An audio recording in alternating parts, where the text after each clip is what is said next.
प्यारे बच्चों, आज का जो वीडियो है एक बहुत ही इम्पोर्टेंट वीडियो है, बहुत ही एग्ज़ाम के क्लोज है, जिसका नाम है बिट सेट 2021।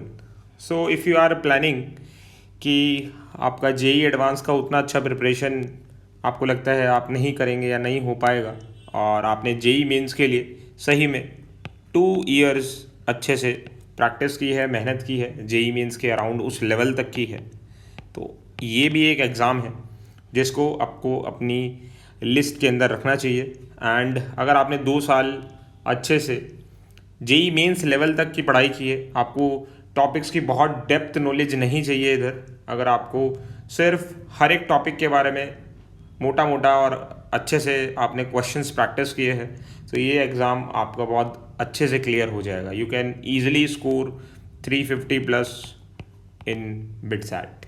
तो मैं आपको इस एग्ज़ाम के बारे में बताऊंगा if you are in class 11th और 12th। एंड जो बच्चे अभी एग्ज़ाम देने जा रहे हैं उनको भी मैं बहुत गाइड करूंगा, और लास्ट में मैं बताऊंगा कि क्या क्या स्कॉलरशिप्स होती हैं, क्या इसकी फ़ीस होती है, और कितने एस्पिरेंट इसको एग्ज़ाम को देते हैं, कितने सेलेक्ट होते हैं, एवरेज पैकेज के बारे में भी मैं बात करूंगा, और क्या चैप्टर्स आपको इसमें पढ़ने चाहिए, किस टाइप का पेपर, किस लेवल का पेपर भी इसके अंदर आता है।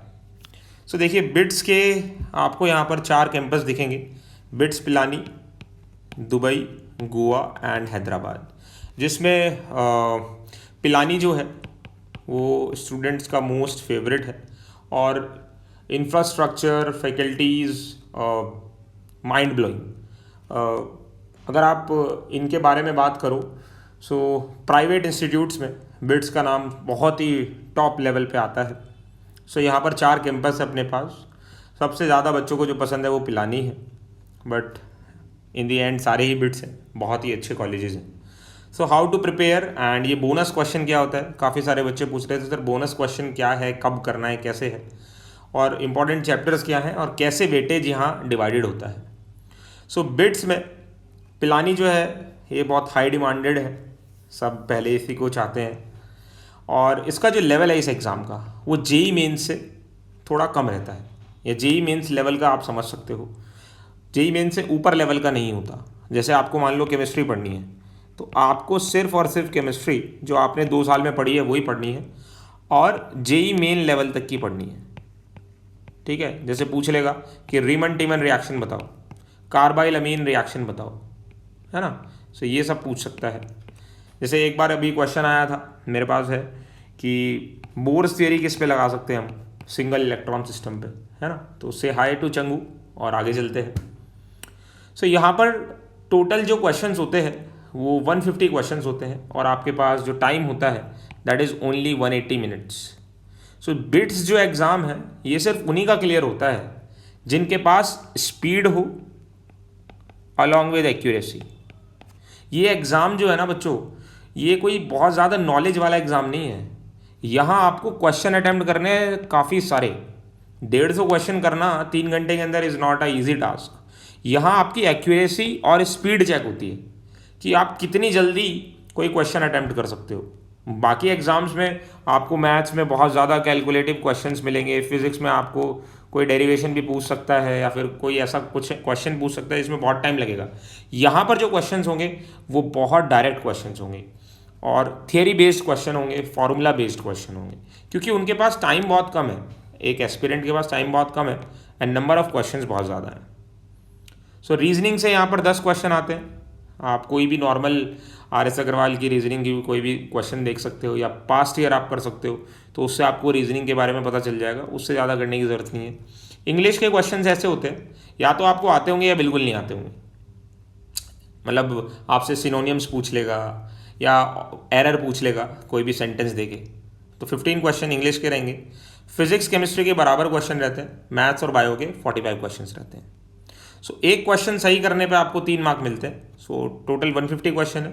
टोटल मार्क हो गए बच्चों 450। Out of this 450 if you score 350 plus, तब आप एक बहुत सेफ कैटेगरी में हो, और पिलानी आपका कंफर्म ही मान लो। मतलब अगर if you want to go for Pilani, and if you want to go for BITS, अगर आपको कोई भी ब्रांच चलेगा, है ना, CS या ECE का आपका इतना डिमांड नहीं है, तो you should be targeting 290 plus marks in bits. मैं आगे बताता हूँ अभी, और अभी मैं स्कॉलरशिप और लोन वगैरह के बारे में बताऊँगा, इसकी फ़ीस के बारे में बताऊँगा। सो अगर आपका कोई आंसर गलत हो जाता है you will be charge with -1 mark. तो नेगेटिव मार्किंग है यहाँ पे। ये एक एग्ज़ाम नॉलेज, एक्यूरेसी और स्पीड का है। जिसने ये कर लिया उसका तो होना ही है ये एंट्रेंस क्लियर। सो रीजनिंग के क्वेश्चंस काफ़ी इजी आते हैं, इसमें बच्चे आराम से 8 to 10 क्वेश्चंस कर लेते हैं। ठीक है, बस टाइम के साथ आपको कॉप अप करना होता है। इंग्लिश के क्वेश्चन या तो आएंगे या नहीं आएंगे। तो आउट ऑफ दीज 25 क्वेश्चंस एक एवरेज या अबव एवरेज बच्चा 20 क्वेश्चन तो कर ही लेता है। ठीक है, मैं ये नहीं बोल रहा इंग्लिश के 15 के 15 क्वेश्चन आपसे हो जाएंगे। कई बार बहुत गड़बड़ भी क्वेश्चन आते हैं, उसमें आपको कोई ऐसा वर्ड दे देंगे जो आपको बिल्कुल भी कभी सुना ही नहीं होगा आपने। ठीक है, सो 20 क्वेश्चन आप यहाँ से कर सकते हो। अब सपोज आपका 320 या 350 या 360 का टारगेट है, तो अब आप सोच लो आपको कितने क्वेश्चन करने पड़ेंगे। 120 क्वेश्चन करने पड़ेंगे 360 के लिए, तो 20 तो यहीं से हो गए। अब बचा आपका PCM या PCB। सो उधर 40 + 40 + 45 आउट ऑफ 125 क्वेश्चंस आपको अब कितने और करने हैं? 100। सो थोड़ा सा डिफिकल्ट टास्क है, क्वेश्चंस डिफिकल्ट नहीं होंगे, but the thing is time. तो यहाँ आपको टाइम पे बहुत फोकस रखना है, और कैसे आप टाइम मैनेज करोगे मैं नीचे बताता हूँ। ठीक है, तो केमिस्ट्री आपको जेई मेन लेवल की पढ़नी है, एनसीईआरटी पढ़नी है, नोट्स पढ़ने हैं जो आपने 2 साल तैयारी की है, उससे आगे कुछ मत पढ़ना। जेई एडवांस तो बिल्कुल भी इसके लिए करने की ज़रूरत नहीं है। मैथ्स जो यहाँ पर आएगी वो जेई मेन लेवल से थोड़ा नीचे लेवल की आती है और बहुत ज़्यादा कैलकुलेटिव नहीं होता। Physics again JEE main level की है, उससे नीचे लेवल की ही आती है। तो क्योंकि यहाँ पर आपको पता ही है कितने सारे क्वेश्चन सॉल्व करने हैं। सो डायरेक्टली फिजिक्स में फॉर्मूले और डायरेक्टली थियरी से भी क्वेश्चंस आते हैं। मैथ्स के लिए आप RSRD देख सकते हो, बट NCERT से बात नहीं बनेगी मैथ्स में। मैथ्स में आपको NCERT से एक लेवल ऊपर जाना पड़ेगा। अगर आप सोचते हो 45 क्वेश्चन आप कर लोगे सारे के सारे, if you are only doing NCERT, तो आप गलत सोच रहे हो। RSRD आपको देखनी पड़ेगी, पास्ट ईयर आपको देखने ही पड़ेंगे। सो यहाँ पास्ट ईयर का बहुत बड़ा रोल है। आप 12 ईयर्स 15 ईयर्स की पास्ट ईयर की बुक आती है, कहीं से भी आप अरेंज कर सकते हो उसको, अमेज़ॉन वगैरह सब जगह अवेलेबल है वो, और उस पूरी बुक को सॉल्व कर दो। ठीक है, सो बिट्स लोगों का पसंदीदा इंस्टीट्यूट क्यों है? क्योंकि यहाँ पर जो फैकल्टीज़ हैं, यहाँ पर जो इन्वायरमेंट है, यहाँ पर जो इंफ्रास्ट्रक्चर है ना, वो टॉप मोस्ट IITs के लेवल का है, बहुत ही शानदार। आप चेक भी कर सकते हो। बट द प्रॉब्लम इज़ कि यहाँ जो फीस है, ये फ़ीस भी काफ़ी हाई है। ये हर एक स्टूडेंट के लिए फेवरेबल फ़ीस नहीं है। तो यहाँ पर 4 साल की फ़ीस जो है आपकी 20 to 25 lakhs की होती है, बट यहाँ लोन बहुत आसानी से मिल जाता है। सो आप ये आराम से ले सकते हो, यहाँ कोई बहुत बड़ा रिस्क नहीं है। ठीक है, सपोज़ आप लोन भी लोगे तो 4 साल में आपको यहाँ का जो एवरेज पैकेज है ना, that is around 13 to 16 lakh. तो अगर आप जॉब आपकी लग जाती है जब, है ना, तो आने वाले 4 to 5 ईयर्स में कुछ बच्चे तो 3 साल के अंदर ही ये लोन चुका देते हैं। So depending upon your conditions, सब कुछ देखते हुए आपको ये डिसीजन लेना है। सो लोन बहुत इजीली मिल जाता है यहाँ पे, एंड पैकेज जो है, पैकेज भी काफ़ी अच्छा रहता है। सो यहाँ लोन चुकाने में रिटर्न ऑन इन्वेस्टमेंट आप देख सकते हो, कोई बहुत ज़्यादा रिस्क नहीं है इसमें। एंड अगर आप CSE का या फिर ECE का पैकेज पूछोगे, है ना, ECE का पैकेज पूछोगे तो काफ़ी अच्छा पैकेज है, ऑलमोस्ट 18 to 20 lakhs रहता है। सो अगर आप इसको कंपेयर करो तो बहुत IIT और बहुत IIT के लेवल का इसका CS का कोर्स है। तो इस एग्ज़ाम के लिए आपको ज़रूर जाना चाहिए अगर आपने 2 साल अच्छे से प्रिपरेशन की है। अगर आप सारे के सारे 150 क्वेश्चन कर देते हो सॉल्व, है ना, और आपका टाइम बचा हुआ है अभी, तो आपको मिलेंगे 12 क्वेश्चन, और ये 12 क्वेश्चन बहुत ही ईजी होते हैं। ऑलमोस्ट सब बच्चे 10 तो कर ही देते हैं इसमें। तो कोशिश करो कि आप जितने ज़्यादा क्वेश्चन सॉल्व कर सको, बट हाँ याद रखना नेगेटिव मार्किंग भी है, तो तुक्के मत लगाना। अगर ज़्यादा तुक्के लगाओगे तो मार्क्स भी तुक्के वाले आएंगे। ठीक है, 0/0 ही मिलेगा फिर। तो उस सब को मैनेज करना है आपको। तो यहाँ मैंने एवरेज पैकेज बताया है। ठीक है, CSE अगर आपको चाहिए तो आपको 330 प्लस मार्क्स लाने पड़ेंगे, तो आपको हैदराबाद, गोवा या पिलानी में मिल जाएगा। बट पिलानी के लिए थोड़ा सा ज़्यादा डिमांड रहती है क्योंकि वो डिपार्टमेंट से प्लेसमेंट काफ़ी अच्छे हैं. So you need to score 350 340 plus marks. EC आपको 320 325 पे मिल जाता है एंड बाकी ब्रांचेस तो और कम पे मिल जाते हैं. तो 290 प्लस पे भी आपको यहाँ पर काफ़ी सारे ब्रांचेस देखने को मिल जाते हैं. सो यहाँ पर आपका अगर ठीक ठाक एडमिशन के लिए आपको स्कोर चाहिए तो दैट इज़ लेस, अराउंड 260 आप पकड़ के चल सकते हो, जिसके लिए आपको 80 प्लस क्वेश्चंस करने पड़ेंगे. अगर आप एक एवरेज एडमिशन लेना चाहते हो तो आप 90 प्लस क्वेश्चंस का टारगेट रख सकते हो. बट अगर आपको एक बहुत शानदार स्कोर चाहिए तो आपको 100 प्लस क्वेश्चंस करने पड़ेंगे, और जिसमें से 20 क्वेश्चन आपके रीजनिंग और इंग्लिश से ही हो गए, तो सिर्फ आपको 80 क्वेश्चन करने आउट ऑफ 125 क्वेश्चंस. अब कुछ बात समझ में आई होगी आपको, ठीक है. सो यहाँ जो है सिलेक्शन किस बेसिस पे होगा, जितने आप प्रैक्टिस करोगे पेपर उस बेसिस पे आपका सिलेक्शन होगा. So more the questions you will solve, उतने ही हाई चांस होंगे आपके सिलेक्शन के. मैं बार बार बोल रहा हूँ, क्वेश्चन ज़्यादा प्रैक्टिस करने हैं, ठीक है. बट ये जो बिट्स एग्ज़ाम है, अगर आप इसमें टॉपिक स्किप करके जाओगे बच्चों, तो फिर वो ज़्यादा अच्छा नहीं है आपके लिए. आपका पूरा सिलेबस रेडी होना बहुत ज़रूरी है, ठीक है. डेप्थ नॉलेज नहीं रिक्वायर्ड है, आपको सिर्फ मोटा मोटा चीज़ें पता होनी चाहिए. And please solve 15 to 20 full papers before attempting the final BITS exam. This will help you a lot.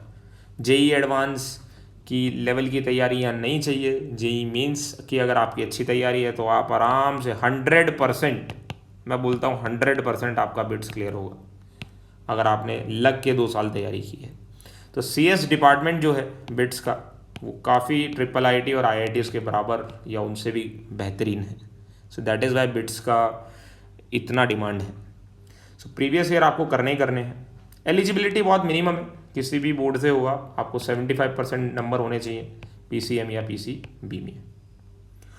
और स्कॉलरशिप की बात कर लूँ अगर मैं, सो अगर आप किसी भी बोर्ड से, भले ISC हो, UP बोर्ड हो, HSC बोर्ड हो, CBSE बोर्ड हो, अगर आप अपने बोर्ड्स के फर्स्ट रैंकर हो तो 100% ट्यूशन फ़ी आपके रिटर्न हो जाएगी फर्स्ट ईयर में. अगर सेकंड हो या थर्ड हो तो 75-50% स्कॉलरशिप आपको मिलेगी. अगर आपके 90% से ऊपर मार्क्स हैं तो जनरली ट्यूशन फीस में 20% और 80% पे 15% फ़ी रिटर्न हो जाती है. अगर आपकी IIT JEE में बहुत अच्छी रैंक है, ठीक है, वो हर बार वेरी करता है किस रेंज में वो कितना स्कॉलरशिप देते हैं, वो उधर ही पता चलता है. तो 25 to 75% आप यहाँ पर रिफंड ट्यूशन फीस का फर्स्ट ईयर में ले सकते हो. सो this is also a plus point जो आपको मोटिवेट करेगा जेई का अच्छा पेपर देने के लिए. सो ये 3 घंटे का पेपर होगा बच्चों, कोई सेक्शन लिमिट नहीं है, आप किसी भी सेक्शन के लिए कितना भी टाइम ले सकते हो. और आपको कितने क्वेश्चंस करने हैं, 150 questions plus 12 bonus question if you can reach there. 3 lakh student, 3 lakh बच्चा हर साल इसको देता है एग्ज़ाम को. अराउंड 3000 सेलेक्ट होते हैं. बहुत ही शानदार प्लेसमेंट है इस एग्ज़ाम का, इसलिए बहुत ज़्यादा बच्चे इसको देते हैं, ठीक है. तो अब लास्ट डेज हैं, तो मैं आपको एक स्ट्रेटजी देता हूँ कैसे आप इसके लिए पेपर सॉल्व करो. पहले तो कुछ नया मत पढ़ना, कुछ भी नया मत पढ़ना. कोई कुछ भी बोले, आप कुछ नया पढ़ने की ज़रूरत ही नहीं है. अब आपने जितना पढ़ लिया पढ़ लिया. अब आप फॉर्मूले रिवाइज करो, ठीक है. और फॉर्मूले रिवाइज करने के साथ साथ 2 स्लॉट बना लो, एक 9 to 12 मॉर्निंग शिफ्ट, एक 2 to 5 इवनिंग शिफ्ट. एक पेपर मॉर्निंग में दो, फिर 12 से 2 का गैप ले लो, इसमें आपको जो भी करना है करो. एक 2 से 5 पेपर दो, पूरा स्टॉप वॉच लगा के बढ़िया से. हर पेपर में आपके मार्क्स इंक्रीज होंगे, आई कैन बेट यू, अगर आप ऐसे करोगे, ठीक है. अब 8 to 9 में क्या करो, जो आपके 9 to 12 और 2 to 5 वाले पेपर थे उसका एनालिसिस करो कि कितने क्वेश्चन सही हुए, कौन से टॉपिक के सही हुए, और कौन से ऐसे क्वेश्चन हैं जो सिर्फ और सिर्फ अगर आपने हल्का सा रिवीजन किया होता तो सही हो जाते. और 9 to 10:30 जो आपको लगता है कि ये हल्का सा पढ़ा होता तो ठीक हो जाता, उसी को रिवाइज करो. कुछ नया पढ़ने की ज़रूरत नहीं है, बस उतना ही रिवाइज करो. डेली 9 to 12 और 2 to 5 आपको एग्ज़ाम देना ही देना है. प्रीवियस ईयर सॉल्व करने बैठो. दिस इज़ दी ओनली गुरु मंत्र फ्रॉम माई साइड, ठीक है. सो केमिस्ट्री जो है, मैं बोलता हूँ कि आपको PCM या PCB में सबसे पहले करनी चाहिए if you are good with chemistry, क्योंकि मैथ्स फिजिक्स में कई बार क्या होता है ना, आपको हल्का फुल्का सॉल्व करना पड़ जाएगा, डेरिवेशन या फिर कुछ हल्का फुल्का आपको टाइम देना पड़ जाएगा। बट केमिस्ट्री अगर आपकी अच्छी है तो मैंने देखा है बच्चे वहाँ पर विद इन 30 मिनट्स भी इसको सॉल्व कर देते हैं, and you can save a huge amount of time to solve maths और योर बायो और physics. So this is a very plus point जो आपको अभी मैंने बताया। और जैसे ही आपका एग्ज़ाम आप सबमिट पे क्लिक करोगे, you will get your scores. और एक बार मेरी बात मान लो, उधर स्कोर लिखा आएगा ना 360 380, आप इतने खुश हो गए, इतने खुश हो गए, विल बी वेरी हैप्पी। ठीक है, तो आपकी जो जितनी भी गलतियां हैं, आप जिस वजह से कम पढ़े या जो भी था, वो सब कंपेंसेट हो जाएगा इसके साथ। So that's all from my side. Have a great day ahead. Thank you with this quote of doctor APJ Abdul Kalam ji. So God bless you all, and you need to be highly motivated while you are giving the BITS paper, क्योंकि कहीं पर भी confidence down हुआ तो वो आपके score में दिखेगा। इसलिए कॉन्फिडेंस, एक्यूरेसी और स्पीड का ध्यान रखना। Thank you so much.